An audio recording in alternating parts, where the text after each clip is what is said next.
BPL এর এইবারকার টুর্নামেন্টটা যাতে একদম ক্লিন রাখার যথাসাধ্য চেষ্টা আমরা করছি। এক হচ্ছে পেমেন্টের ব্যাপারে আর ইন্টিগ্রিটির ব্যাপারে। কেউ ধরেন চেক দিয়ে গেছে কিন্তু একটা ডেট দিয়ে গেছে, উইনিং টাকা দিয়ে দিবে বা ব্যাংক গ্যারান্টি দিবে। যদি না দেয়, cricket board is ready to take over the team. আমরা 11টা টিমে পার্টিসিপেট করেছিল, তখন দুটো কোম্পানি আপনার ব্যাংক ড্রাফট বা চেক বা কোনো ফাইন্যান্সিয়াল ইনস্ট্রুমেন্ট যেটা বলা হয় কিছুই দেয়নি, পে অর্ডার। তো সুতরাং আমরা প্রথমেই তারা ডিসকোয়ালিফাইড হয়ে গেছিল ওই জন্যে। তারপরে 9 জনের মধ্যে অনেকে পে অর্ডার দিয়েছিল, অনেকে আপনার আমাদের চেক দিয়েছিল।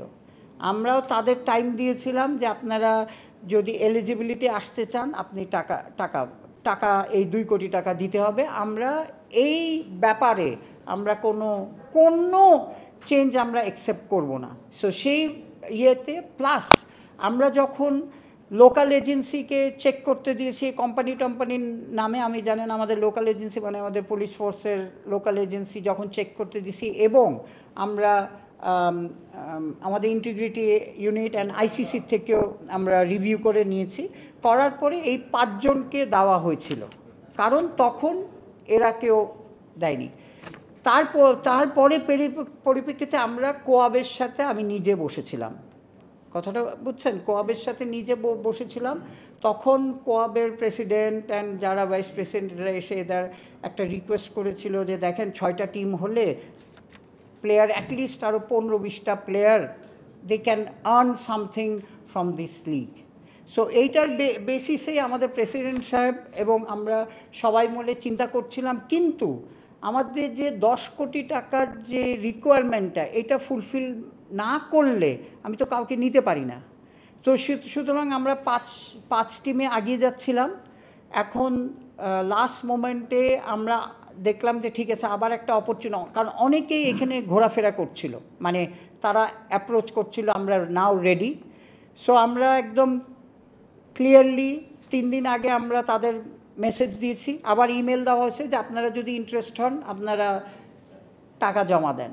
এর মধ্যে দেশ ট্রাভেলস টাকা জমা দিয়েছে, অ্যান্ড তারা ব্যাংক গ্যারান্টি, যেরকম আমরা ব্যাংক গ্যারান্টি, পে অর্ডার বা ফিক্সড ডিপোজিট লিয়েন এনিথিং এই টাইপের ইনস্ট্রুমেন্ট বা এইভাবে আমরা করছি। তো অনেকেই হচ্ছে কি ব্যাংক গ্যারান্টির জন্য যখন অসুবিধা ছিল অনেকেই ক্যাশ টাকা জমা দিয়ে গেছে।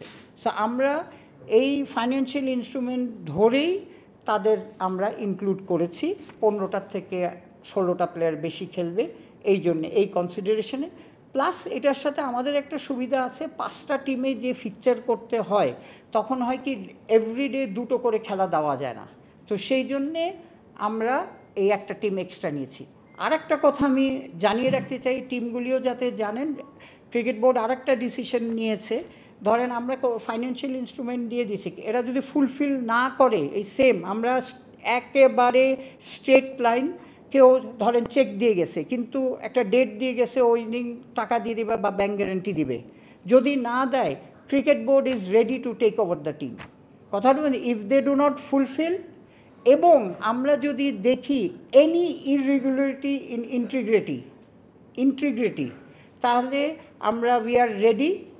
এটা একটা ব্যাকআপ অপশন আমরা তৈরি করে রেখেছি, কারণ আমরা সবাই আমরা চাই যে বিপিএলের এইবারকার টুর্নামেন্টটা যাতে একদম ক্লিন রাখার যথাসাধ্য চেষ্টা আমরা করছি। এক হচ্ছে পেমেন্টের ব্যাপারে আর ইন্টিগ্রিটির ব্যাপারে। আমরা যদি কোনো সময় টুর্নামেন্টের কোনো সময় যদি প্রবলেম দেখি উই উইল টেক ওভার।